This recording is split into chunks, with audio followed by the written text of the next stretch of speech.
Hey everybody, welcome back again to another episode of Gaslighting the Warfighter. My name is Will Wisner. I'm the Executive Director for the Grunt Foundation, and we have an interesting show for you today all about the legislative activities going on around the country, but specifically we're taking a close look at bills in the Missouri and the Texas legislature.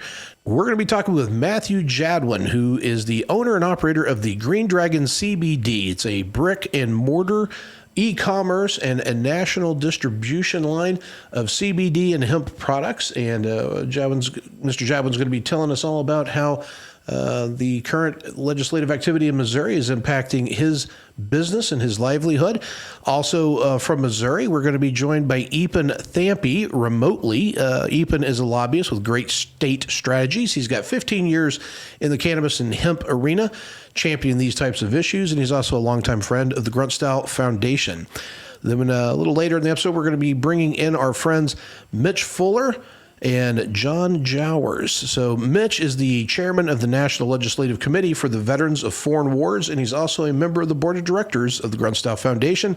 And John Jowers is the state assistant adjutant for the Texas Veterans of Foreign Wars. And those guys are busy fighting this battle on SB3 down there. So before we get to them, I'd like to welcome you, Matthew, to the show. Yeah, thanks, Will, and the Grunt Foundation for having me out today.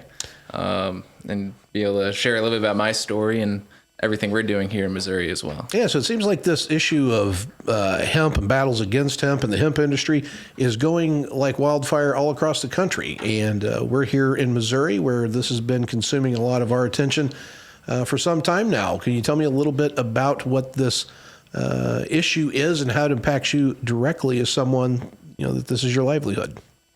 Yeah, this main issue on hemp regulation in Missouri is something we've been working towards for, 3 or 5 years now, ever since the initial farm bill came out, right? Trying to get good structured regulation passed that helps, protect the consumer. Sure. When you say the farm bill came out, can you, for those listening that may not be familiar with that, can you give a little background on that? Yeah, definitely. So back in 2018, part of the farm bill came out classifying the difference between hemp and marijuana, right? And that's going to be defined by the percentage of Delta-9 THC found within the cannabis plant. So what is the difference between these different terms like Delta-9, Delta-8, THC, CBD? Can you give us a very quick set the table for that for those listeners who may not be familiar? Sure. Delta-9 THC is what you're going to think about as normal marijuana. Right, that's the psychoactive cannabinoid that you're going to go get from a dispensary. Okay. While hemp focuses more on CBD, CBG, and there's also hundreds of other cannabinoids that work with your endocannabinoid system. The hemp classification of cannabis provides a lot of benefits with CBD and CBG, which are non-psychoactive cannabinoids. And there's also hundreds of other cannabinoids, some psychoactive and some non-psychoactive, that have a lot of great benefits that we can have.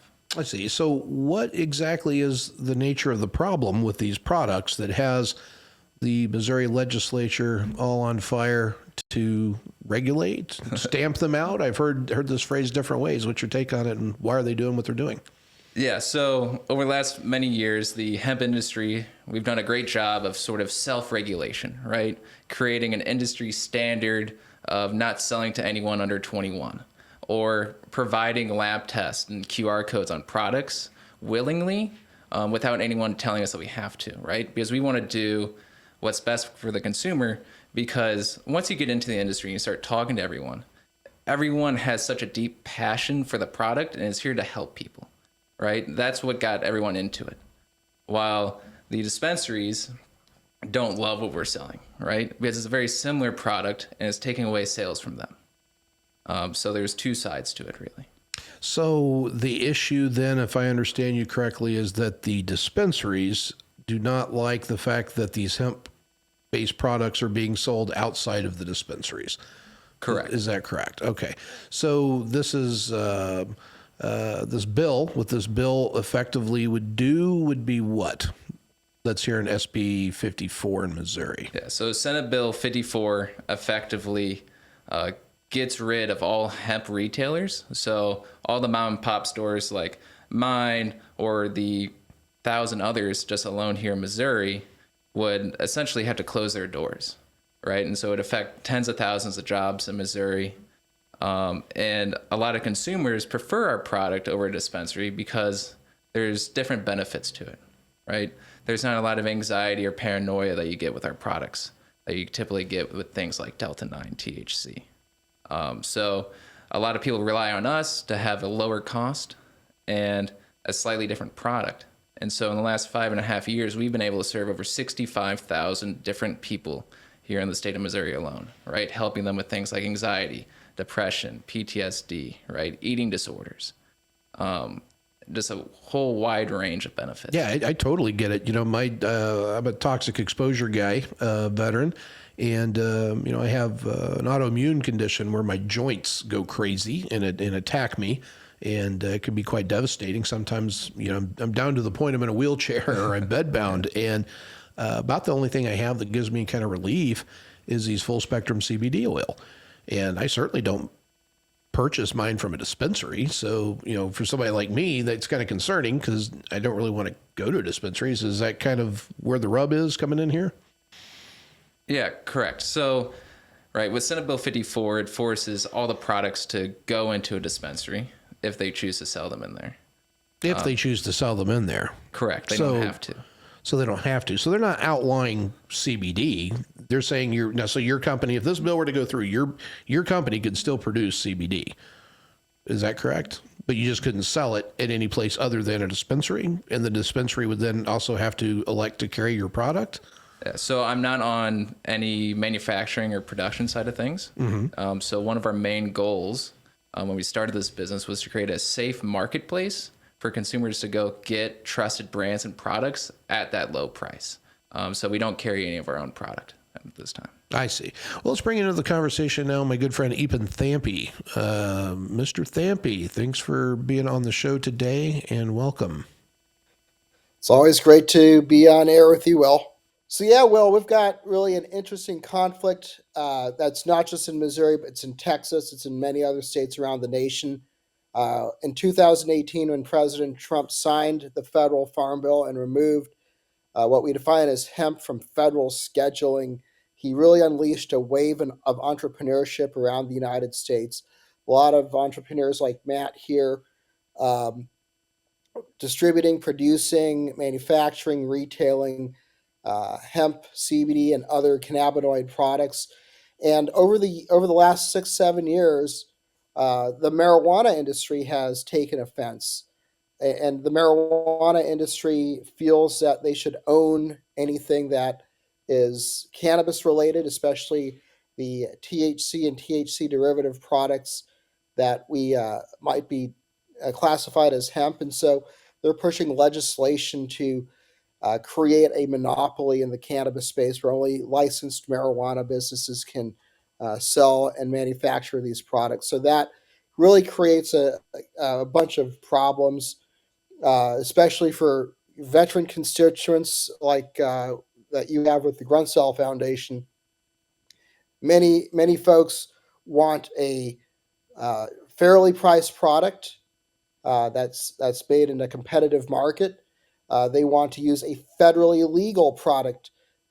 Hemp is federally legal, so using it doesn't put your Second Amendment, your gun rights in jeopardy, whereas going to a marijuana dispensary, which is federally illegal, puts you in violation of federal law and puts your gun rights at risk. I talked to Hugh from Grunt Style not too long ago, and we talked about the issue of veterans who have security clearances who can use a federally legal hemp product, but can't use a marijuana product that puts their security clearance at risk.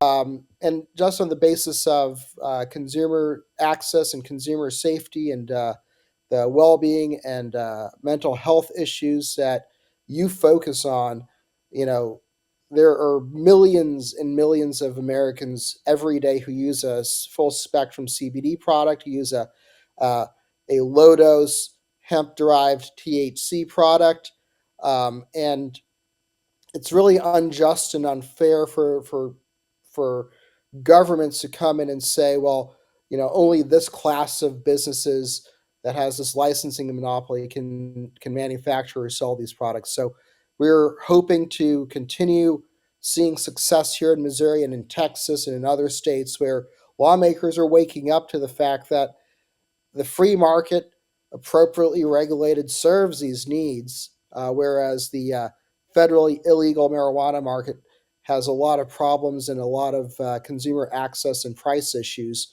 Um, and so I'm very grateful to you and the folks at VFW for your help in the advocacy here in reaching our state representatives and senators and really articulating the details and the uh, impetus behind this issue, which they may not be aware of. So, if I understand all this correctly, there is not an issue with someone being able to grow it. It's just basically where they can sell it. You're allowed to grow all you want, but if you can't sell it, then you're effectively out of business all the same.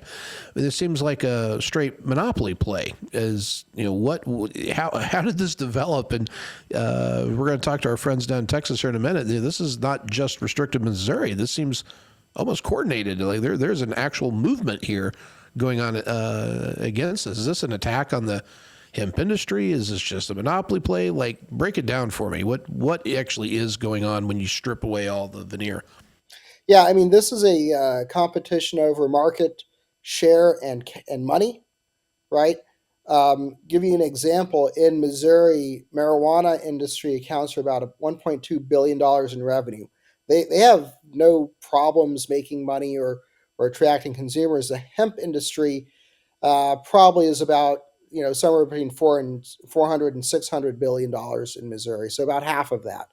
But over time, the same product that you get at the dispensary, you might walk into Green Dragon or another hemp product shop and see it for half cost or a third of the cost, simply because it's made in a competitive, federally legal environment. Right? Hemp can be shipped across state borders. It can be exported internationally. It can be grown in Oregon or North Carolina and processed in Georgia and shipped to a distribution company in St. Louis and mailed to customers, or customers can walk into a store and buy it. Whereas with marijuana, you can't move that product across state lines. A lot of states have created essentially licensing monopolies for marijuana, where with restrictions on licenses and very high barriers to entry. And we think there's enough room for everybody to play in this sandbox. Um, but these legislative battles where one, federally illegal industry is trying to box out a federally illegal industry, ultimately the losers are consumers who have diminished access, have fewer choices in the market, face higher costs. And as you know, it doesn't matter if it's a full spectrum CBD product that you use for inflammation for your joints, or a THC combustible or THCA combustible flower product, or a lotion, or what have you. Um, consumers demand access, and ultimately the losers here are consumers and public safety. Where there's demand, uh, typically the market follows, and if it's not a legal market, it's an illegal market, and that comes with violence and other negative effects that we've been trying to end in the United States for about a decade. So, Matt, if SB 54 were to be fully realized, what would that mean for your business? Since we have a few different units of business that we do, I mean, the first thing that would go is the retail stores, right? So we would close up our doors. We would have to let go of a lot of great people that have been with us for many years. And I would probably uproot my life and go move somewhere else in the country where we can continue to do this legally, right, and ship nationwide. So it's not a small thing. No. It's quite disruptive, right? So, Eapen, where are we with this piece of legislation in Missouri? Where's its current status? So Senate Bill 54 came up to the Senate floor last Wednesday. at 1 p.m. Immediately, we had Senator Angela Mosley and Senator Carla May both from St. Louis, who stood up and started a filibuster. They were joined at times by Senator Stephen Roberts, who's I believe an Air Force reservist, also from St. Louis. They were joined by Senator Mary Elizabeth Coleman from Jefferson County, your senator. They were joined by Senator Mike Searpoy from Lee Summit, Senator Curtis Trent from Springfield, and Senator Mike Moon from Branson area, Lawrence County in southwest Missouri. And so we had three Democrats, four Republicans who stood united and filibustered this bill. At about 8 o'clock, the bill sponsor laid the bill over and withdrew it. And so we had a little bit of a victory, right? But here's the situation: is we have 5 weeks left in the 2025 session of the Missouri General Assembly. So we're working very hard to ensure that senators and state representatives understand the impact on jobs. We believe there's somewhere in the neighborhood of 8 or 9,000 retailers who provide a hemp product in Missouri. We have probably half a dozen or maybe 8 or 9 manufacturers. We have beverage companies. We have distributors. We're talking about a potential jobs impact in the tens of thousands, not to mention the tens of thousands or hundreds of thousands of Missouri consumers who depend on us to access a legal hemp product wherever they are in the state. This Senate Bill 54 is sponsored by Senator Nick Schroyer. I believe he's out of St. Charles, Missouri area. Now, if I understand correctly, the aim of the bill, as Senator Schroyer presents it, is to protect consumers, particularly minors, while allowing some hemp products to remain available.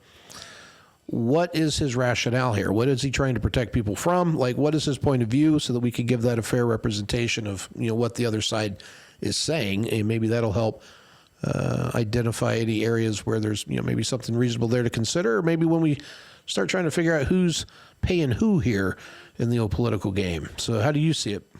The proponents, Senator Schroer and the proponents of Senate Bill 54, as well as the opposition, which would be us, we agree on 95% of the issue.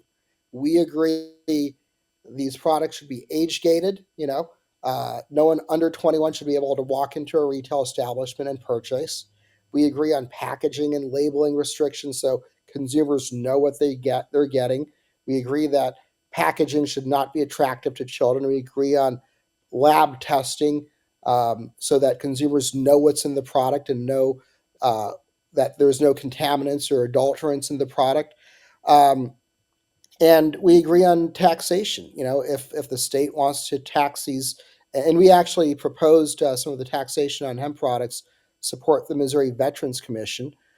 But Senator Schroer, his campaign was funded by a lot of folks in the marijuana industry, and so his bill, he disagrees with us that the regulations that we propose are sufficient. His claim is that only licensed dispensaries should be able to sell these products, and that's a problem. There's about 220 dispensaries in Missouri, and there's no guarantee that they would even take a federally legal hemp product and put it on their shelves, as opposed to the 8 or 9,000 retailers that already exist.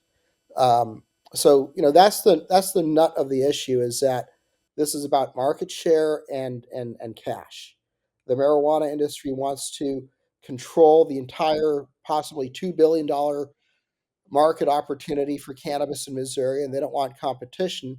And this is their legislative attempt to corruptly use the levers of government to box out their competition and make more money. So how are we better protecting children by selling these same products, but only selling them through a dispensary? I would argue we're not. Children, especially very young children, like the issue with child access is largely, a kid gets into daddy's nightstand and finds some gummies. That's what's happening. It's not that kids are walking into a convenience store and buying these products. It's that, generally speaking, adults are not securing their products as they should, right? The industry standard for hemp products these days is you have child resistant packaging. You don't market your products in packaging that's attractive to children. That's the industry standard, you know. And so what we're hoping to do is simply enshrine the age gating, the packaging mandates, the labeling mandates, the testing mandates in either state or federal law, and protect the free market aspect of this, right? And if we lose the free market aspect of this and these products diminish in access, what's going to happen is illegal market opportunists will move in, right?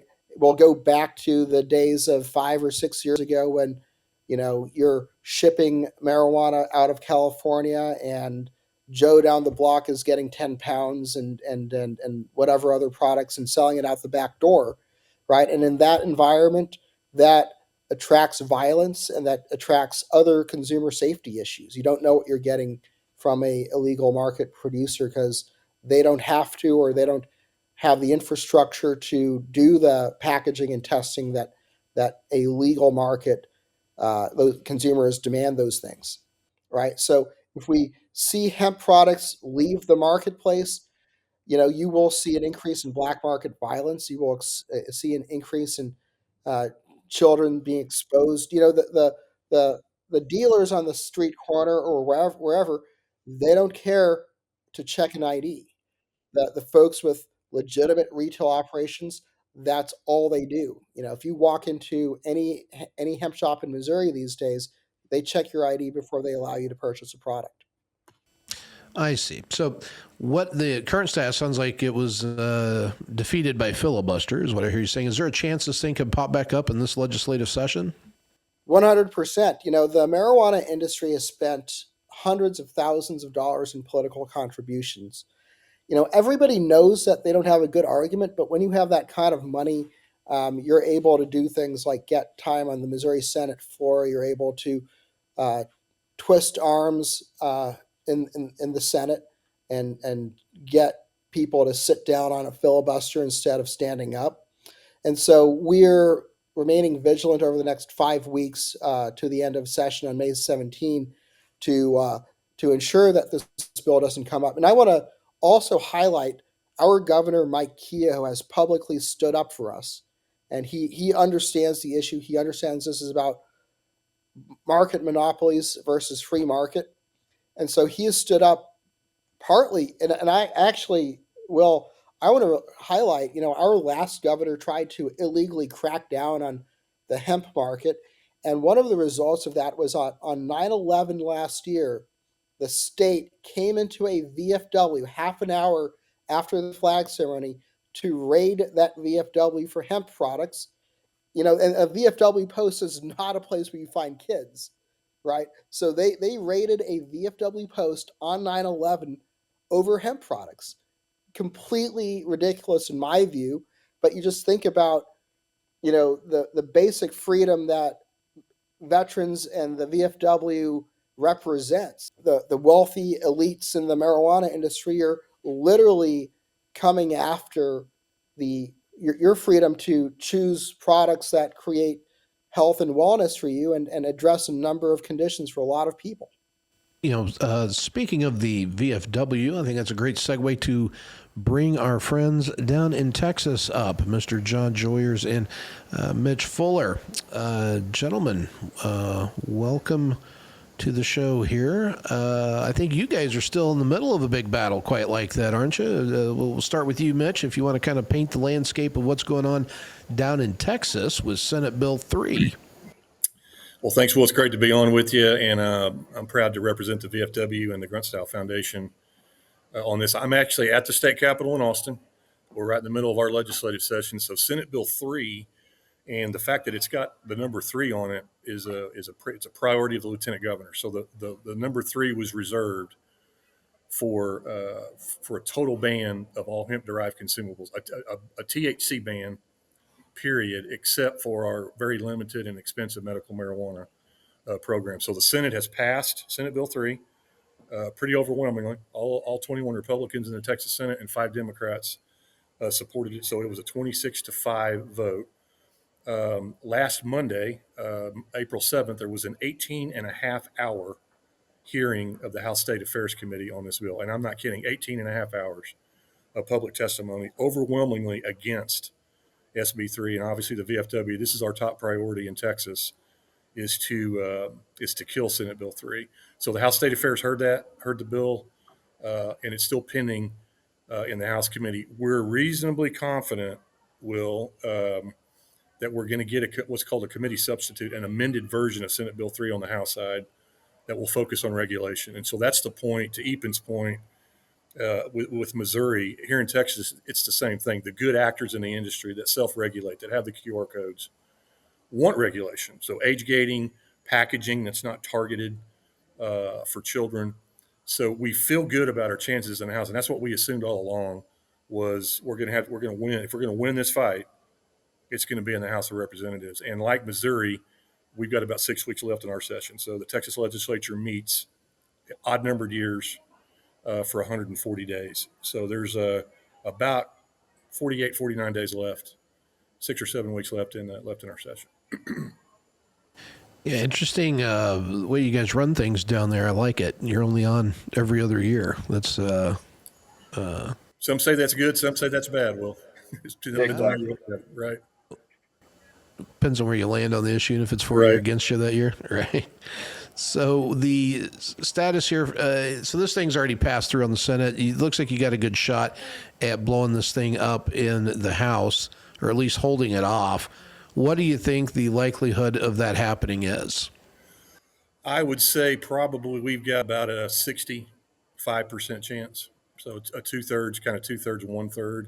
And it really depends on how far the lieutenant governor wants to take this. So our lieutenant governor, Dan Patrick, has threatened not to certify the budget. That's the only constitutional requirement in Texas, is the budget must be approved by both chambers and certified. And he's threatened to hold it up and possibly drag us into a special session. Only the governor can call a special session. And Lieutenant Governor Patrick, and this is a quote, he said, "I can create the need for one." So a lot of this depends on how far the lieutenant governor, and particularly the Texas Senate, Charles Perry is the Senate author from Lubbock, Texas, how far they want to take this. And I assure you that no one in the legislature wants to be called back into a special session, because there was 4 after the last session over the school voucher issue. So that's a worry, and that's a concern. And Will, this is, as you know, this is an alternative modality to opioids and antidepressants that a lot of us use. This is the option I choose. We support the expansion of our medical marijuana program in Texas too. But to Eapen's point, the VFW is not going to get caught in the cannabis civil war. We're not going to be steered one way. And that's the attempt here, is to, okay, we'll just expand the Texas Compassionate Use program, the medical marijuana program. We're going to kill hemp, and we'll take care of the veterans that way.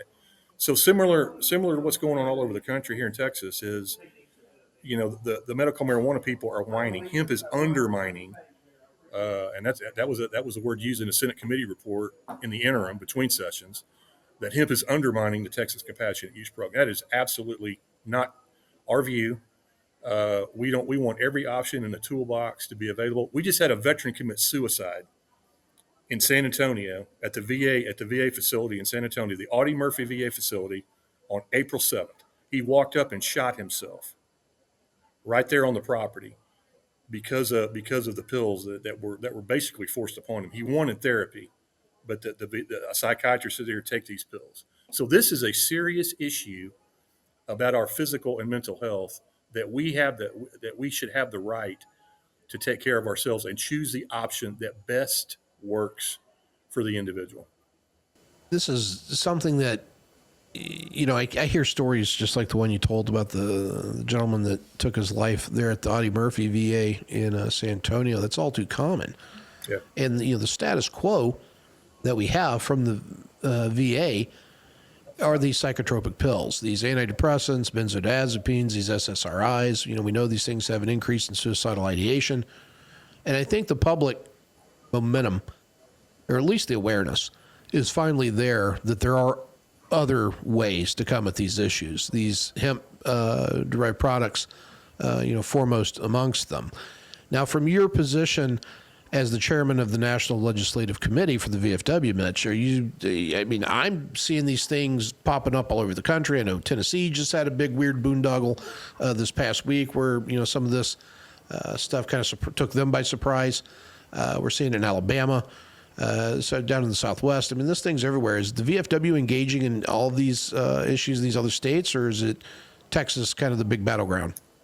I think it's going all over I can't speak for other states, but I can tell you from a national perspective, as you know, this issue of alternative modalities to antidepressants and opioids is a national priority for the VFW with Congress. And we testified on that last March. Our national commander and I got to participate in the Q&A with the members of the Senate and House Veterans Affairs Committee on this issue and the broad issue of alternative, all of it, hyperbaric oxygen, psychedelics, hemp-derived consumables, medical marijuana, so I would let other states, answer for themselves. But unfortunately, what's happening in Texas is far too common. You guys are in a fight in Missouri, same thing. It's important that every veteran groups, in other states, step up to this. And we've got so many stories about over prescriptions, and you've got John on here, that's got his story, and which is also far too common about the pills. I'd like to take that time to bring John onto the stage. Yeah. John, can you build on that for us? What is your background with this, and why are you passionate about what you're doing? So the VA had me on 9,480 pills a year, SSRIs, opioids, the whole gambit of different prescription cocktails that left me in a fog and a haze. And honestly, while I was taking these pills that are supposed to be helping me, I did attempt suicide twice during that. And then a little over 4 years ago, I started using hemp consumable products, and now all I'm taking is insulin for diabetes and the hemp consumable products. And for 4 years now, I haven't had suicidal ideations. I haven't had suicide attempts. I can focus. I am a more productive member of society now because of these legal products versus the thousands of bills that the VA had me on. So it, if these bills pass in all these different states, you're kind of forcing veterans either back into the VA and thousands of pills a year that are leading to suicide and suicidal thoughts, or in some cases, we have to decide if we're going to be a criminal or not and still get these products another way. So we either have to fall into a system that is not working, it's proven to not work, or we become criminals after defending our country. It just seems like such a obvious no-brainer situation. And into what Mitch was saying earlier, John, it sounds like that bill passed with tremendous support in the Texas Senate. Why is there such momentum against this industry in Texas? What's going on down there? Is it kind of a sketchy situation like what Eapen had painted up here in Missouri, or do you have a different something going on? Mitch and I have talked about this before. We're calling this reefer madness 2.0. So you're looking at the same tactics that we used back then that's going on now, and it's not necessarily the protection of children, because the big push is, hey, we're going to keep the Texas compassionate use program going, which legal medical marijuana, which is a higher THC percentage than what we're able to get in these hemp consumable products, which I've talked with a lot of people. Personally, I can't do the higher THC. It sets paranoia, anxiety, and other issues off in me since coming back with PTSD and that stuff. But the low THC and CBD and all the other cannabinoids that are in these products, is helping me, and it's helping thousands of other veterans. The marijuana space is kind of organized in a top-down fashion. You have a lot of very wealthy individuals. I refer to some of them as, the trust fund kids, right? Who come in and look at this. The marijuana market in the United States is estimated to be $150 billion space. So they come in, they get organized, they spend millions of dollars on lobbying or on ballot initiatives. They get a small restrictive marijuana program where there's a limited number of licenses. And then what happens in 2018? President Trump creates a free market, a wave of entrepreneurial innovation that creates a free market for hemp, THC, and other consumable products. And suddenly, all these marijuana monopolists have competition, right? That's what's happening. So now they're spending millions of dollars more to protect their market. It's super corrupt, right? In Missouri, you know, every cycle the marijuana industry spends on the upwards of $3 million on lobbying and political contributions, whereas the hemp industry, we're entrepreneurs, right? There's thousands, tens of thousands of entrepreneurs who popped up in 2019 thanks to President Trump's signature on the Farm Bill. And so we're a lot more grassroots. We're a lot less connected to each other. And so our challenge has been to organize and to provide a voice not just for ourselves as an industry, but also the consumers and the veterans and first responders who depend on our products, right? And so where our strength is, we have the the interests of the consumer at heart, and we're closely connected to the consumer. As an industry, we're just not as organized and well financed as the monopoly in the marijuana space, who spends $100,000 for this politician and 200,000 for that politician, and goes around buying senators, right? So we're literally fighting a federally illegal industry that has bought politicians in practically every state and is attempting to corruptly leverage the wheels of government against our industry and our consumers. So, I think we found a lesson there, maybe, what you're talking about. Now, my understanding was the Senate bill here in Missouri, we needed, about 18 votes? And I think you told me that you thought that we had 14. So we would have fallen short absent that filibuster effort. And that is what carried the day. And then to listen to what Mitch said, it was runaway support for that bill in Texas. It wasn't nearly as closely divided. It was just an avalanche. My guess would be, recreational marijuana is legal in Missouri, and a good number of people understand all that goes along with that, where that might be a little more foreign to folks down in Texas. And, that might account for the effectiveness of the fear-mongering, as I think Mitch put it. Does that resonate with you, Mitch, or John? What we've heard in the public testimony, excuse me, I've had to move around and recharge my computer. We've heard testimony from mothers talking about their children who in all cases are young adult. And again, as a parent, you have to, if your child is, no matter how old they are, is had an issue, but it's all THC is bad. And my son or my daughter, took THC. They're painting a broad brush with all THC. What's most likely the case here in all of these, testimonies is their child has gotten something, an illicit, illegal drug on the street. It probably smoked marijuana laced with fentanyl or whatever. And we've heard these testimonies about causing psychotic episodes and schizophrenia. And it's ridiculous. Hemp-derived consumables do not cause psychotic episodes or cause schizophrenia. So the fear-mongering, and to John's point, the lieutenant governor is using this as political pressure. So every Republican, of course, had to fall in line. This is a red state. Every Republican fell in line. But what was disappointing was 5 Democrats joined us. And so that was, and again, You're not going to get anything done in the Texas Senate without the lieutenant governor. The lieutenant governor in the state of Texas is extremely powerful, statewide elected, and is the president of the Senate. And you will not get anything done in the Texas Senate, anything, without his blessing. So, some of the Democrats are a little more pro marijuana,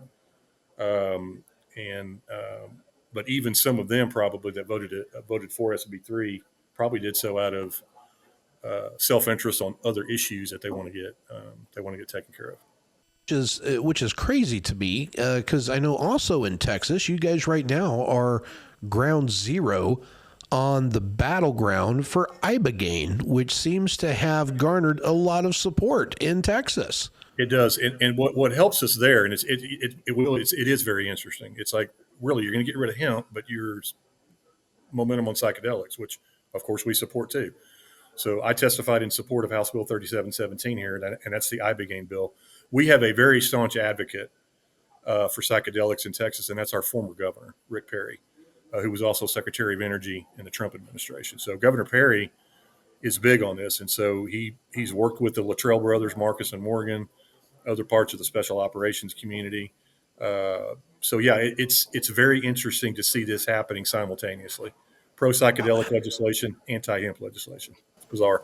So how much of what we're seeing there? Because I mean, it's like on one hand you have not even weed that'll get you high, and that's bad. That's the devil's lettuce, and cats are sleeping with dogs, and we have to save the children, and all this crazy stuff. But then on the other hand, you have literally the most powerful psychedelic on planet Earth, and that has widespread support. How do you square that circle? Is this just a matter of the lack of education? Maybe people more familiar with marijuana in terms, but they've never really heard of ibogaine, or they don't understand what that part is? Or is like people like Rick Perry and the ultra charismatic, our friend Brian Hubbard, doing such a good job of conveying that message that they're garnering the support? And if that is the case, how the hell do you get them enlisted in on the hemp side of the fight? Because, I mean, this makes no sense whatsoever. Well, it doesn't. But if, as you know, psychedelics are going to be in a controlled environment, studied. So you can't go buy ibogaine in a store like you can buy hemp-derived consumables. And that's our point, Will, to try to square the circle or circle the square to your, in terms of your metaphor, is let's regulate the hemp-derived consumables. There is some bad stuff out there. There's packaging that is targeted for kids that looks like candy. But this is also a personal responsibility issue. So if I have hemp-derived consumables and I take them home and I've got young children, I need to secure that like anything else. Like cleaning products or pharmaceuticals. Anything that could harm them needs to be secured so they don't get to it. That's a personal responsibility issue. But the good actors, to Eapen's point, and your guest there that is an entrepreneur that sells these products, the good actors self-regulate, and the good actors want regulation. So our point is, here in Texas, let's regulate more. It's a myth that it's not regulated, because it is. It's legal under the federal farm bill. It's legal under a bill passed in the 2019 Texas legislative session. And now we've got the lieutenant governor and some members of the Texas Senate who have selective memory. Oh, we didn't mean to do this. Well, it's in the bill. In 2019, House Bill 1325 made these products legal. And so we've got 8,000 stores that employ about 50,000 people. So regulate more, keep that option in the toolbox available to those of us who choose that option to do it. And of course, go down parallel paths with psychedelics, hyperbaric oxygen, all those other modalities you're very familiar with, Will. I know hyperbaric oxygen is huge for you. So we want every option in the toolbox as we testified before Congress. And so that's what we're saying here in the halls of the Texas Capitol. We got 1.5 million veterans in Texas. So this is about us, of course. But I'm seeing a lot of stuff on social media from senior citizens, non-veteran senior citizens who are Republican, very conservative. And a good friend of mine, fraternity brother of mine that lives in the Dallas Metroplex, he posted on Facebook, he goes, "My God, are they trying to turn this state blue?" He's very pro-hemp. He uses these products. And he's like, "My gosh, my own party is acting against my own self-interest." So there's a lot of people looking in the mirror, Impy, to your point, politically going, man, I'm going to reconsider, my visceral support for one side of the aisle and start taking a look at this. And John made that point. John, talk about you made that point in your testimony last week. So we've talked about they've done polls and stuff, and almost 70%, if not over, of the Texas citizens are for the hemp consumable products. They don't want them to go anywhere. They want them to stay around. So I simply reminded politicians that if they don't listen to our voice now, that come election time, they are going to hear our voice. And that's something that I think a lot of people need to remember is we do have a voice even outside of these testimonies and stuff like that. And that representatives and senators should be working for the people that they represent, and instead of telling us what they're going to do and what's best for us, they need to start listening to the people. And the best way we can do that is actually get out and vote for people who are going to listen to us. Right. I'm really proud of the VFW for now making this a national priority. It was unbelievable to walk the halls of Congress in September and then again in March. And Will and Tim Jensen joined me for a couple of meetings. And it was just very, the VFW, when the VFW embraces an issue, it adds some juice. Not to brag, but we've been around 125 years. So this cover's got some juice with it. It really adds to the conversation. And thankfully in Congress, we've got very strong allies on this, including Morgan Luttrell and Dan Crenshaw, two Texas congressmen that, are big on psychedelics and alternative modalities. So yeah, it's a national issue, and it's a fight in every state. And I was at the Capitol last night for 12 hours. A week ago Monday, 18 and a half hours. Looks like another 12-hour day here today. But we're in the fight, man. I mean, I love what I do. And so this is why the VFW was founded. Was for fights like this, advocacy. And so we're in the fight. I got a question for you, Mitch. In my state, our governor, Mike Keogh, is firmly on our side. Where's Governor Greg Abbott? That's a mystery. That's a mystery, and we're hopeful that obviously he won't call a damn special session. If we win this fight in the regular session, he won't call a special session. That's a mystery, and I don't think he would want to call a special session for hemp. It's interesting, the dynamic between the lieutenant governor and the governor. The lieutenant governor's on Fox News all the time. If you watch Fox News, Dan Patrick's on there constantly talking about the border, talking about Texas issues. So they're co-equal, if you will. He's the president of the Senate, and so that's a mystery that we're going to try to crack. We're going to try to play the clock out, get Senate Bill 3 amended, and so the legislative tactic, next month is going to be, okay, we've got Senate Bill 3 has been amended in the House. It's got strong regulatory controls and mechanisms within it. Lieutenant Governor Patrick, Texas Senate, do you really want to walk away from this session without any regulation at all? That's the play. Hey guys, I want to try to be helpful towards this overall issue with this podcast, and I think there's two things there that I think are helpful, or at least we could make some hay, I guess, with this podcast. Number one, I'd like to draw everybody's attention to the fact that I think the root of the problem here is that this stuff isn't regulated by the FDA. If we just had the FDA stop clutching their pearls and regulate this stuff, all of these weird issues would be moot. And I believe most of the folks like Matthew here are already following, right, the best practices, for that industry. That maybe we need to start turning our attention in advocacy towards that federal level on getting this FDA recognition, which makes a lot of these weird battles irrelevant, because all I'm hearing is it sounds to me like just a bunch of corruption that's using veterans as pawns and part of the narrative of the story, and they're using the children. So, the only thing we're lacking here are the old people. We need old people, veterans, and children to get the trifecta of why we have to do, corruption in the name of whatever. But that part is nonsense, and I want to call that out, and I want people to think about that. And how can we, as citizens, influence the federal folks to do that. Is there a path for that, Mitch, John, or Eapen? That's an open question. Let me take a crack at this. So I represent a company called American Shaman out in Kansas City. We're a large consumable hemp products manufacturer since 2015. We've been asking the FDA for these regulations ever since the Farm Bill was passed in 2018. The FDA has kept kicking the can down the road. Initially, they told us they didn't have regulatory authority under the Food, Drug, and Cosmetic Act. They said they needed another $100 million for another cannabinoid center to do research and come up with all these regulatory policy ideas. And then, with this administration, with Trump coming into office and appointing RFK as Secretary of Health and Human Services, I think we have some definite windows to pursue federal level regulation of both hemp and marijuana in a very productive way.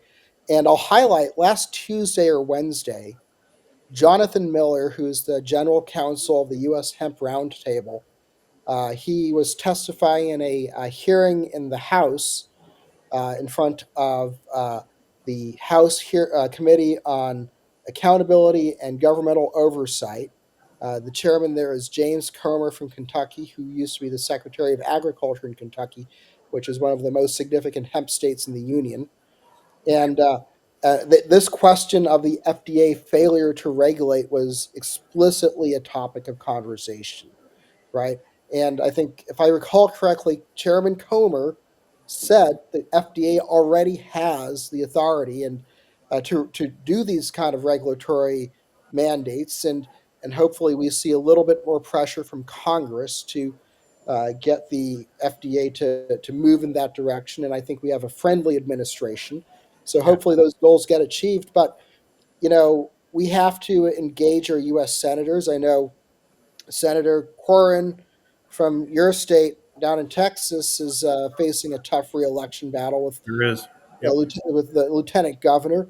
If I were you, I'd make this a issue that both of them hear at every campaign stop, right? And I have to think President Trump, he knows, we've had a lot of advocates join him at events around the country and at Mar-a-Lago, but President Trump knows that he unleashed a wave of entrepreneurship and innovation with the last Farm Bill, and that if his administration takes the right action to regulate both this and remove the federal prohibition on marijuana, it's a political winner. It's a no-brainer, right? And so I think there's a lot that we can do, especially in the conservative Midwest and South, to bolster that narrative and ensure that the advocates from our region play a strong role in those conversations. These battles are not just in Missouri. They're not just in Texas. Like I was saying before, we're seeing this in Alabama. We're seeing this in Tennessee. We're seeing these in other places. Mitch and John, as representatives of the VFW who are involved in this at the ground level there in Texas. I know both you gentlemen to be straight shooters. I know you both to be men of integrity. I know you to be veterans. I would love for you guys to deliver a message to the folks in Tennessee that may end up seeing this podcast, specifically the folks, let's pretend everyone that has a say in the decision-making process in Tennessee is going to have see this. What would you say to those folks? Just strip away all the nice talk and just, what is the God's honest truth in true Texan style? What's the message you guys would want to deliver? You got to engage in the fight. You got to engage, and you got to establish those relationships with those offices. You got to tell stories, testimonies that resonate with elected officials, or meetings with elected officials are about telling our stories. John's got a story. Our incoming state commander, Dave Walden, here in Texas, has a story about what the opioids have done. Stand up, ask these elected officials, stand up to the damn pharmaceutical lobby and that cabal. I mean, that's the poison. That's what's poisoning us. Make sure those elected officials understand, a lot of whom are getting campaign contributions from the marijuana lobby. And the marijuana lobby is frustrating as hell. They're becoming increasingly like the pharmaceutical. All right. Well, thank you guys so much for your participation today. Good luck keeping the heat on down there in Texas. You guys are doing a fantastic job. And Matthew, thank you again for joining us here today on set. Where can people find the Green Dragon CBD? Yeah, well, thanks for having me. We can find us at thegreenddragoncbd.com or in either of our retail stores located in Chesterfield or St. Peters, Missouri. Fantastic. Well, there you have it, folks. For everybody listening, get involved. Call your elected officials at the state level. Tell them you want access to these things, and stop playing these crazy games. Stop playing with veterans and old people and little kids and everybody else. Stop using us as props in this nonsense. And for everybody that is in the chair of decision making, be a mensch, man. Don't accept big marijuana money and insert crazy bills that are going to screw up veterans' access to health care that actually does something besides increase our suicidal ideation. This is just absolutely nuts. Again, we really appreciate it. I hope everything works out in your favor. It would be a shame if we lost a business out of the state that had to flee to another state that didn't quite have the same ridiculous set of problems that we've invented for ourselves here. So thank you kindly. And thank you to everybody for tuning in today. We appreciate it. If you are not already following us on social media, please do so. You can find us on X at GruntStyleFDN. You can find us on Facebook, Instagram, and YouTube at Grunt Style Foundation. We'll see you again here next month, but we're going to have another issue that is going to require a little veteran advocacy. And our job here is to educate you so that you also can rise to the challenge and be that force in your community. We thank you again. Remember to be strong, be vigilant, and always move forward with purpose. We'll see you next time. The Grunt Style Foundation continues fighting for those who have served. Support our mission at gruntstylefoundation.org/donate.